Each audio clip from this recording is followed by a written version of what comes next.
This episode of the Edtech podcast is sponsored by Pearson, the world's learning company. In a world of increasing change and technological advancement, the need for people to have transferable skills is more important than ever.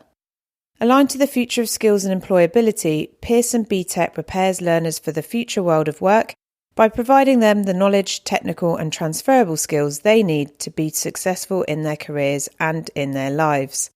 For more information about BTEC qualifications, visit btechworks.com.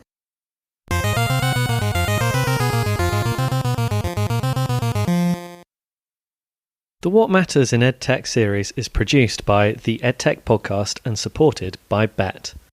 For anyone who doesn't know, Bett is the first industry show of the year in the education technology landscape, bringing together over 800 leading companies, 103 exciting new EdTech startups, and over 34,000 attendees. People from over 146 countries in the global education community come together to celebrate, find inspiration, and discuss the future of education, as well as seeing how technology and innovation enable educators and learners to thrive. To find out more, go to www.bettshow.com. I think people need to be opened up to some of the options that are out there. There's some amazing options and some amazing courses that I honestly believe 15 and 16-year-olds at school have no idea about, and I don't think it's spoken about enough. Well, hello everyone, and welcome to this final episode in our series, What Matters in EdTech, supported by Bett. This series is all about the things that matter in education and how and when tech might help. And over our 6 episodes, we have looked at themes that shaped Bett's conference programme in 2020, namely SEND, future tech and trends, well-being, empowering teaching and learning, innovation and skills. We'd love to hear from you. Tweet us using the hashtag EdTechPodcast and Bett2020.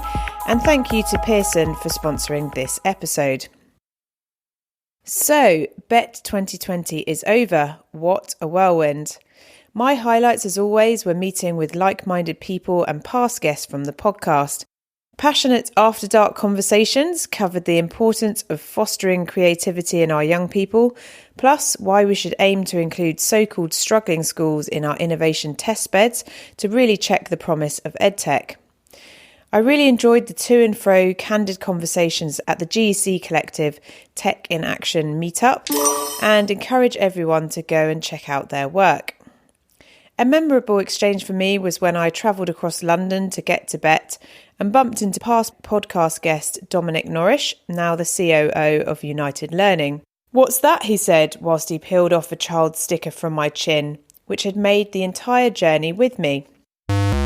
Thanks for moving that before I hobnobbed with 35,000 people, Dominic. Most kind.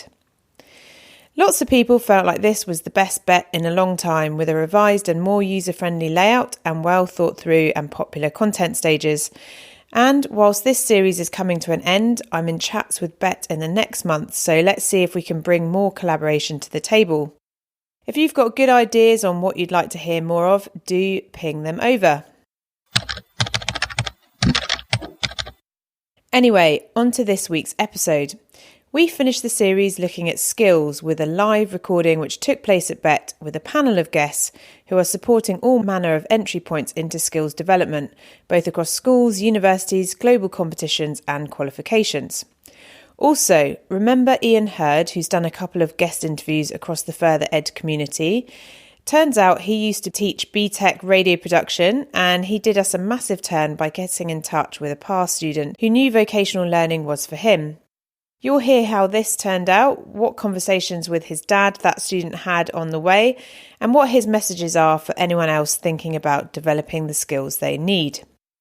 Disclaimer: because of the gladiatorial environment of the arena upon whose stage this episode was recorded, we found it a little difficult to hear one another. So huge commendations to my guests that their comments are so very coherent. All manner of skills at play there. And thank you also to Laura McInerney of Teacher Tap fame for the kind intro to our session. Before we start, a bit of scene setting. Well, we all know about the skills gap. In the UK, the skills gap is reported to cost businesses £4.4 billion a year, not to mention the personal cost to learners of feeling unable to fulfil their own unique potential.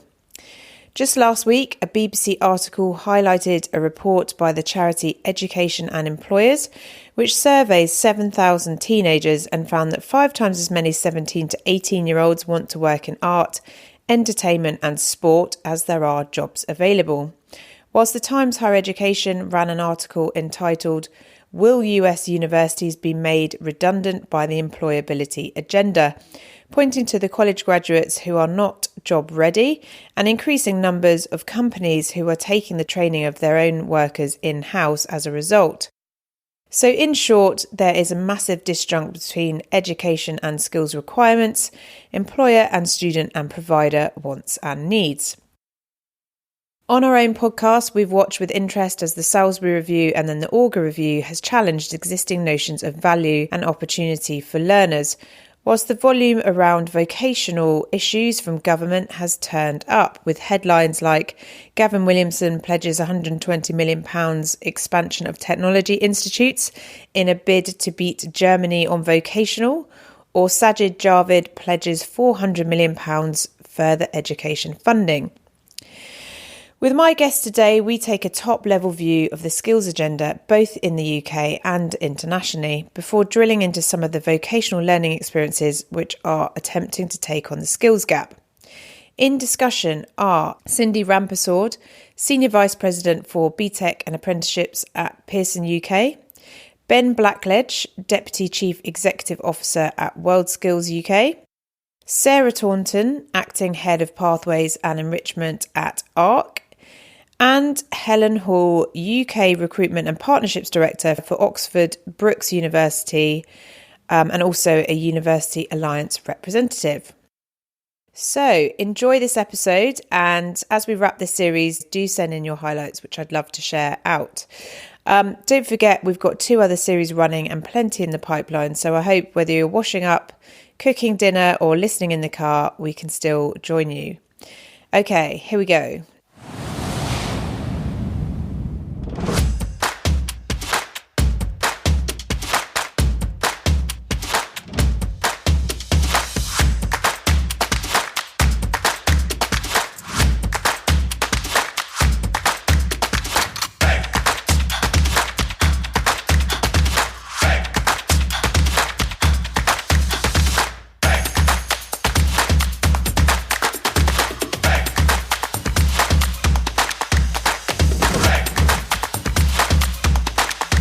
Good afternoon, Bett 2020, and welcome to the main arena. If I can ask guests to please take their seats and join us for this session.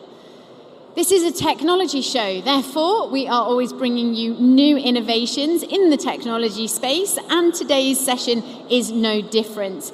We are about to kick off live the Edtech podcast.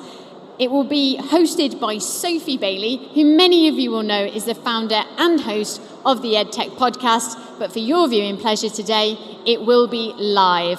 Please give Sophie and her panellists a round of applause. Thank you. So hello everyone, and welcome to this session on skills.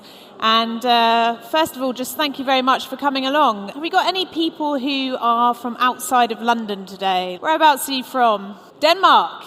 Any others? Finland? I can spot some familiar faces from Finland. Mexico, I think. Yeah, I can recognise a few faces there. So a really international crowd. So thank you very much, and for all the travels involved. So to kick things off, dearest guests, if we can just introduce ourselves 1 minute each, and then we'll move into the discussion. So Sarah, if you want to kick off. Hi, I'm Sarah. I work for ARC Schools. ARC Schools are a network of 37 schools working in 4 regions in England. We're working in communities where we can make the biggest difference to the students that are there.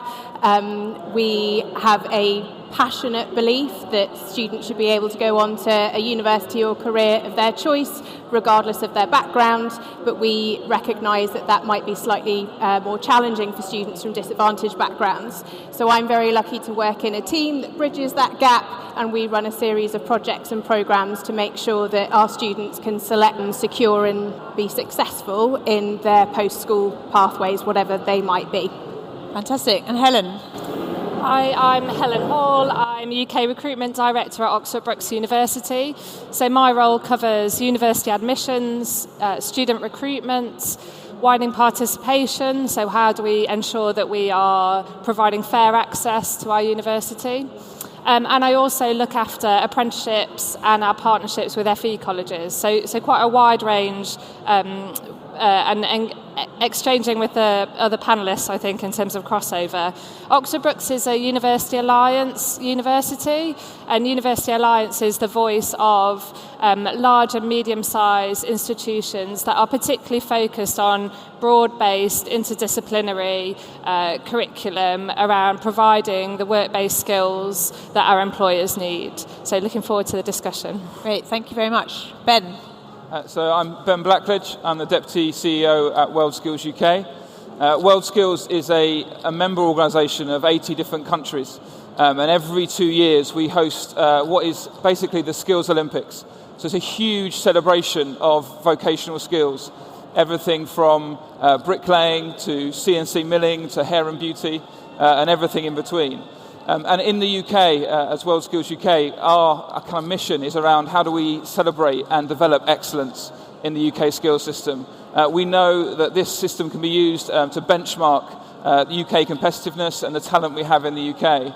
And so we're really looking at how do we take that learning from other countries and embed it back into the UK. And so just really excited about how do you raise a level of prestige and quality in skills provision in the UK. So that's what we do. And finally, Cindy.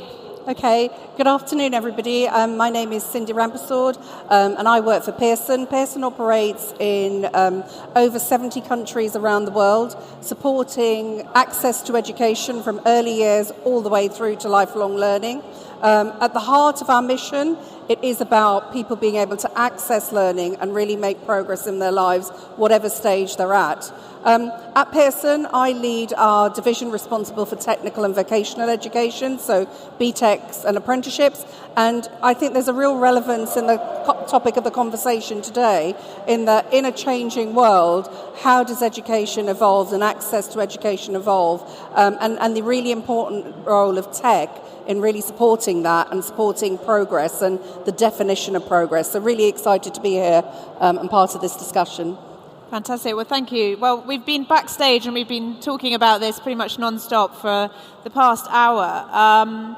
But first question to kick off at a sort of top level, there's this disconnect between education skills requirements.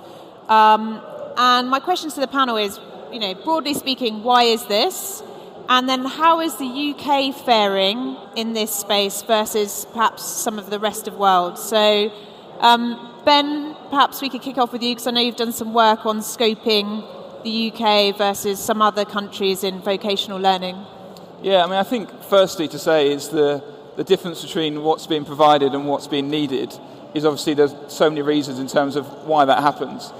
So the technological change we're seeing, the amount of skill and resource that is needed in education to provide the skills that young people need, that employers need, is I think just a couple of them. But I think the way, looking at other countries and how they're approaching it, there are, I guess, a number of things. You have some of the go-to examples like Germany and Switzerland and Austria that have these amazing dual systems, and that is true. But there is a huge cultural difference in how skills and vocational skills are viewed, and so therefore there is more investment, there's less stigma attached to it, and so I think that's a huge cultural shift we need to be looking at, not just at our education system, but how do we get as much information out to as many of the different influences for young people as possible. And then I think if you look at places like China and Korea and Russia, they are investing phenomenal amounts in making sure that the skills that they are developing for young people now are the skills that they're going to need for the next 15 and 10, 20 years. And that's not just in equipment, that's in the teachers and the educators that provide that.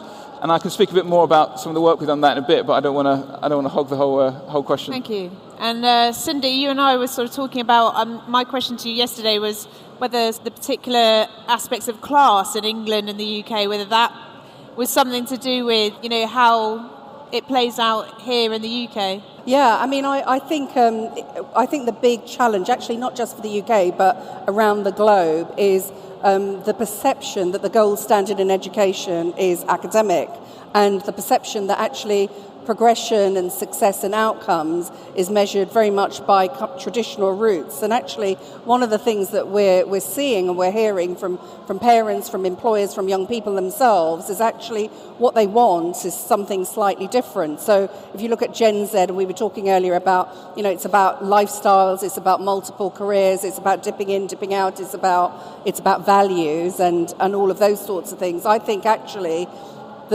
the kind of real opportunity is having some of that inform what the education system needs to look like and what the outcomes need to look like.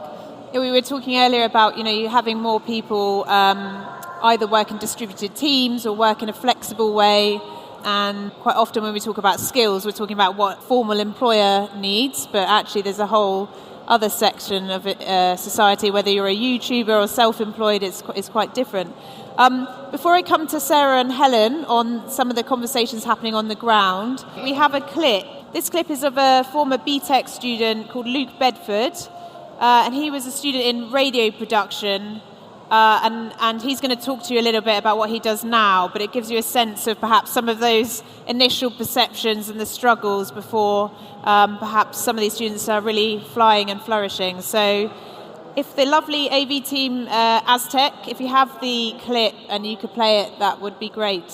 Hello there, my name's Luke and I'm speaking to you from one of the TalkSport studios at London Bridge in the News Building, which is where we're based. I'm a radio producer here at TalkSport. I produce the mid-morning show with Jim White, Monday to Fridays. We go live in about 3 hours' time, so we're going to start getting the running orders together very shortly. And as we speak, Chris Evans is presenting his breakfast show on Virgin just down the corridor from me. It's funny actually when I kind of hear myself say that, it kind of makes me want to pinch myself because I can't quite believe I've got to where I've got to in a way. But at the same time, and I'm not going over the top here, I don't believe I would be here right now doing what I'm doing if I hadn't have gone down the kind of educational route that I've gone down in terms of taking a BTEC in radio production. Discovering this radio production course as a BTEC at Southend was amazing for me because I didn't realise at that age that there was a course so specific in something that I was so passionate about and really wanted to pursue further. I had a battle with my dad over it. He was worried that if I went down this kind of BTEC vocational route, that he thought it was narrowing my options. And he also said, and I don't know if this is a generational thing, I think maybe amongst certain people, the BTEC courses maybe have a little bit of a perception of a bit of a cop-out, which they're definitely not. Luckily, we went for an open evening at Southend College and I said to my dad, look, can we go and see the tutor who was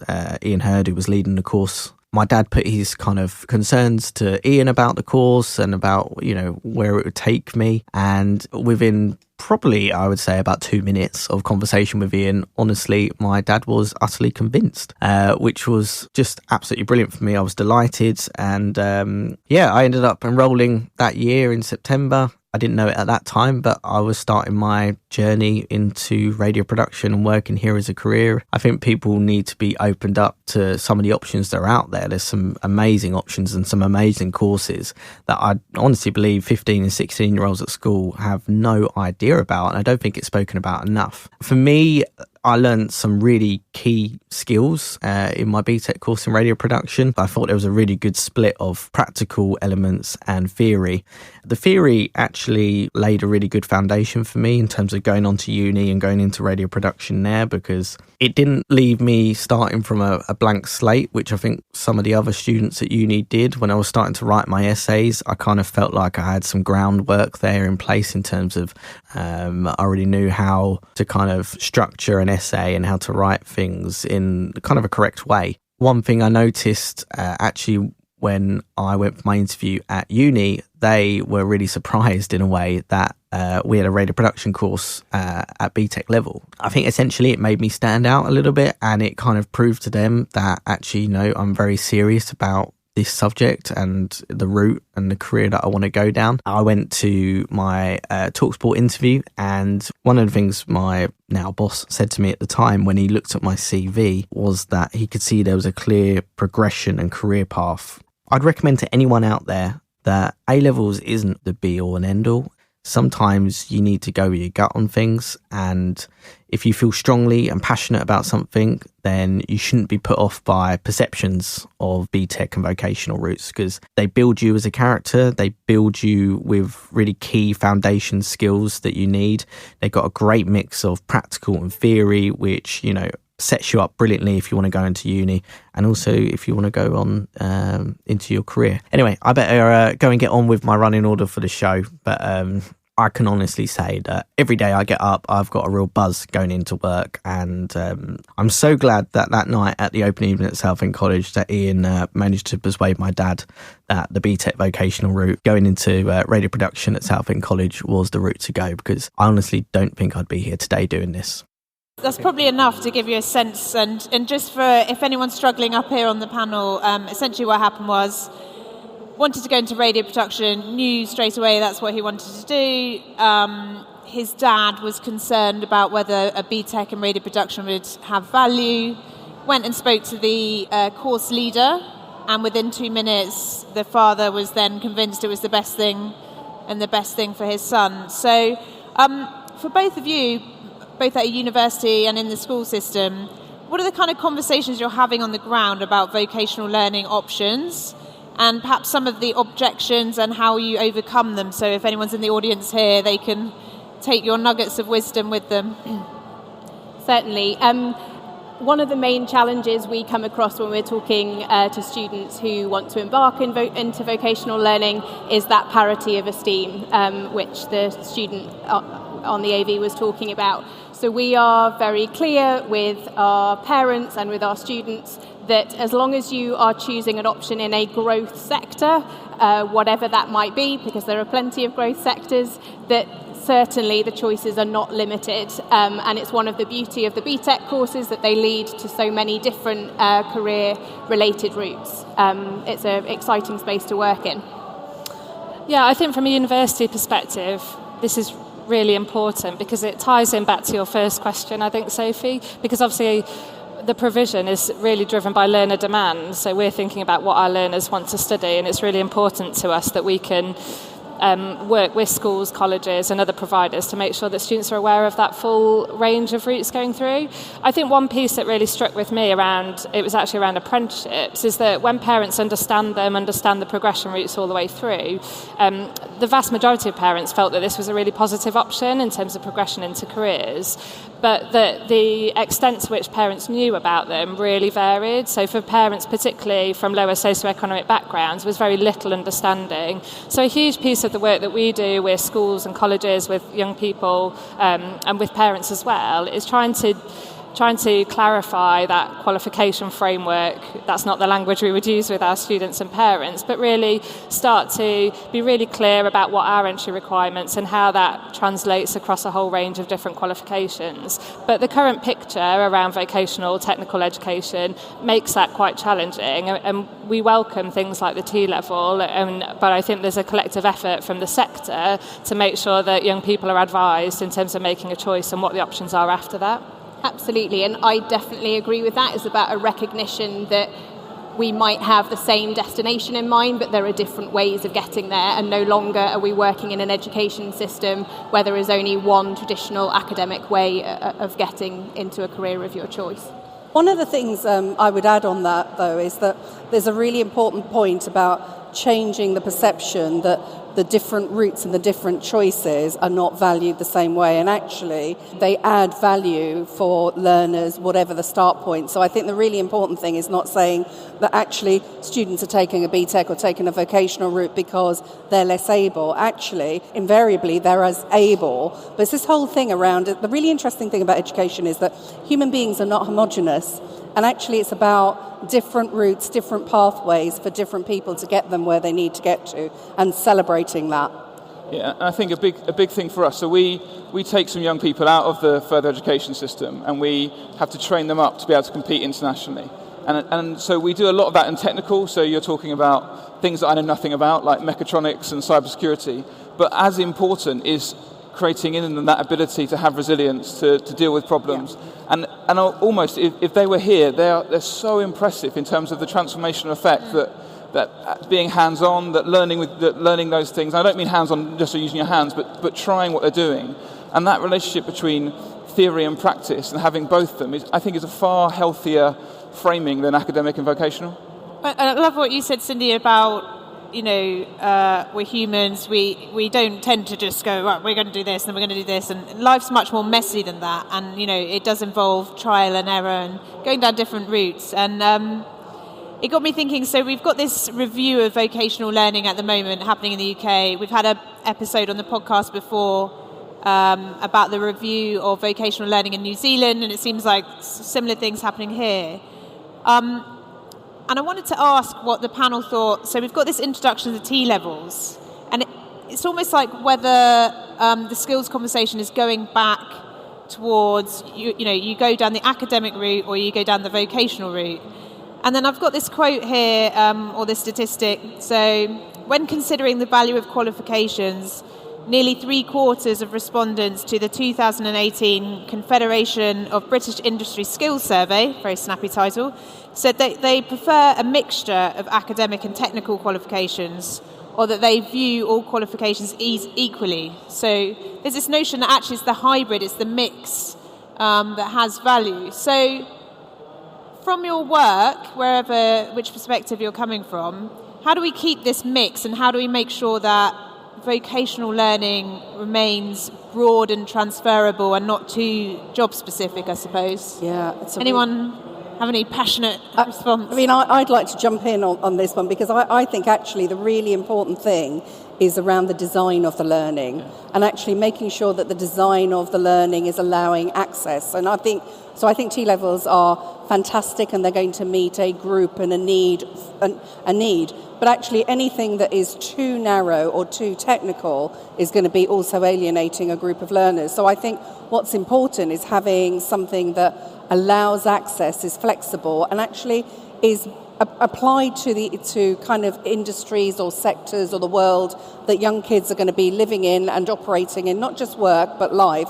And I think the really important bit is, the key around education is how do we embed those aptitudes, those skills that we need to be able to succeed in life, and young people need to flourish in life. So things like adaptability, things like flexibility, things like teamwork, how you operate in a global economy and work with data and with technology more. So it's more about the design and making sure that the design is moving, actually whatever the pathway, that it has some of those attributes in it. And Helen and Sarah, I was sort of ahead of doing this, I went on the UCAS post-16 website to look at all the different qualifications available. For people in the audience who, may be in a position where they have to support student decisions or talk with parents, how do you kind of assess the varying qualities of those different qualifications? And just to kind of put that into context, we've got a question here from the audience.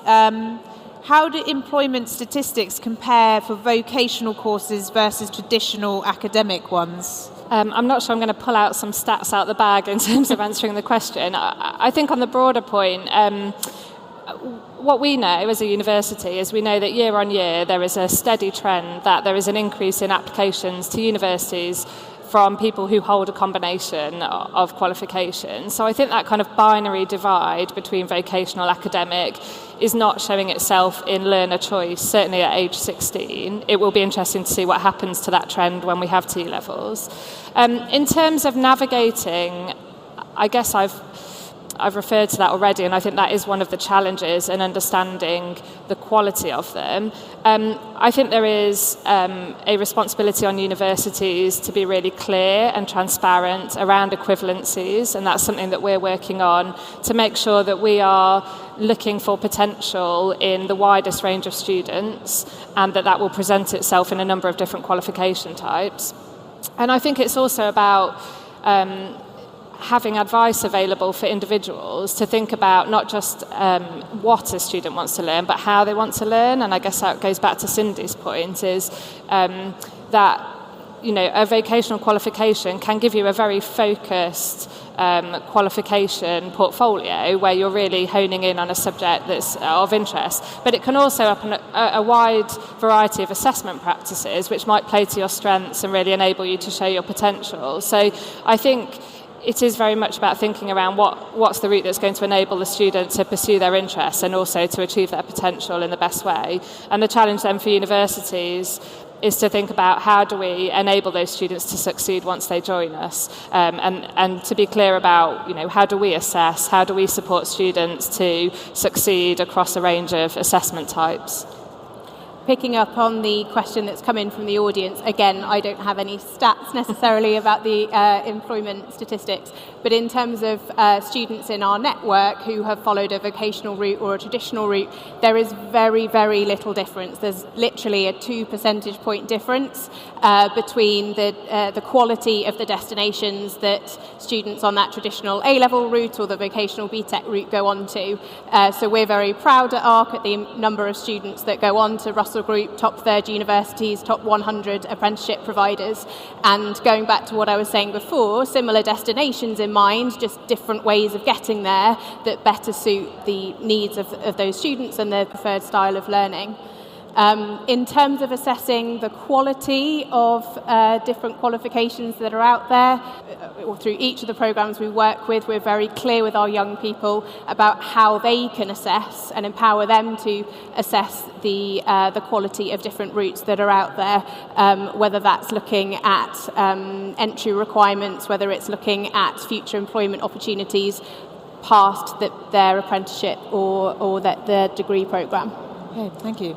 I think if I can just jump back in, again, similar to what Sarah's referred to in terms of progression after school, certainly in terms of progression from our degree courses, it was really interesting to see the CBI report from last year, which really flagged the value that employers place on inclusion of creative subjects, of arts and humanities and social science subjects. And I think, I think each of us has referred to that need to look at competencies, to look at skills in quite a broad sense. So it's not just about kind of technical skills, but it's also about the ability to cope and to succeed in a very flexible career. Ben, I can see you chomping at the bit there. Just on the employer point, I think there's a couple of things. I think the question about why can't employers and businesses fix it, I think the approach that government's taking in terms of involving them in T-levels and apprenticeships is the right approach. Have they got it right quite yet? Probably not. But we were talking before about how employers are having to engage with the education of their future workforce in a different way. And so them being involved at the beginning of, we talked about an architect or those kind of roles, and being able to be involved in how you develop, yes, the technical skills, but also what kind of person you want out of that is a really powerful thing. So I think there's a big job for us all to do around how do we educate employers. Sounds patronising, I don't mean that, but to work with them to demonstrate actually this is a very complicated arena in terms of how you go through, and here's how to try and navigate that in a way that gets the best out of you. Because ultimately, if that works, then employers succeed, then young people can get into more employment, and then that's how the thing all kind of works together, I think.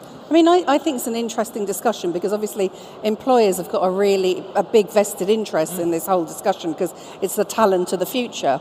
And so actually the whole thing around making sure that students have got kind of access to different industries, they can see role models, that actually curriculum design from early years all the way through include those kind of soft skills are really, really important. But I also think that the key thing for employers that's different now was that when there was a job for life, you might be recruiting from the milk round at 21 and taking the cream of the crop.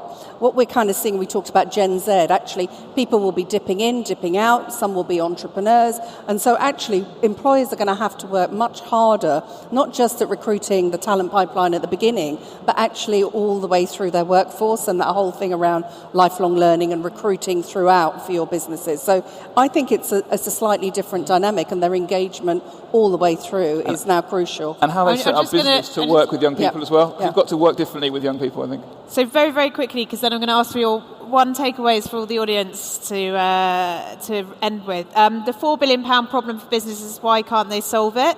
I'd encourage anyone to go and look at Guild Education, which is an edtech startup from the US, which is of unicorn status. And basically what they do is education as a benefit. So if you work at Starbucks, you can learn a degree as a benefit of being an employee of Starbucks. So that is sort of starting to happen.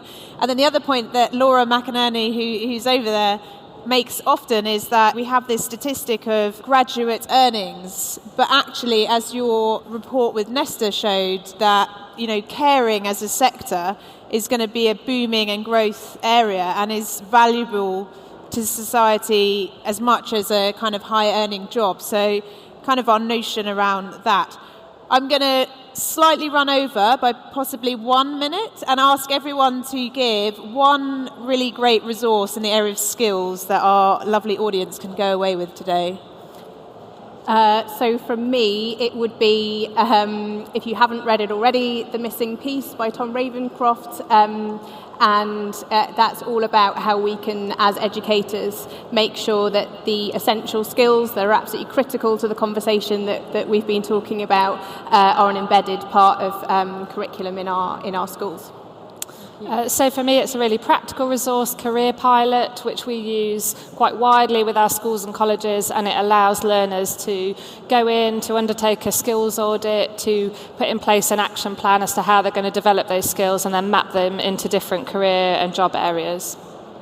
I'm going to do a shameless plug and say come to World Schools UK Live in Birmingham. It's a huge experiential careers event that is about inspiring and about challenging stigma around vocational education. I'm involved in it, but it inspires me every year. So I'd say bring your young people, bring your students to that.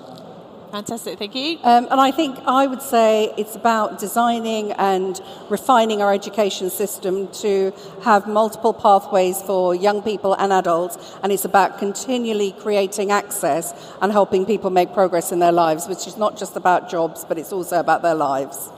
Fantastic. Well, thank you so much, and thank you very much for coming along and listening. And don't forget, you can listen back at the Edtech podcast. So thanks once again. If I can please just ask the panellists to stay seated, can we give them all a round of applause? Sophie does an incredible job with the Edtech podcast all year round, and just to say what a fantastic session and well hosted that was. Thank you one more time to the guest speakers just now, and we'll see you again in 5 minutes. Thank you.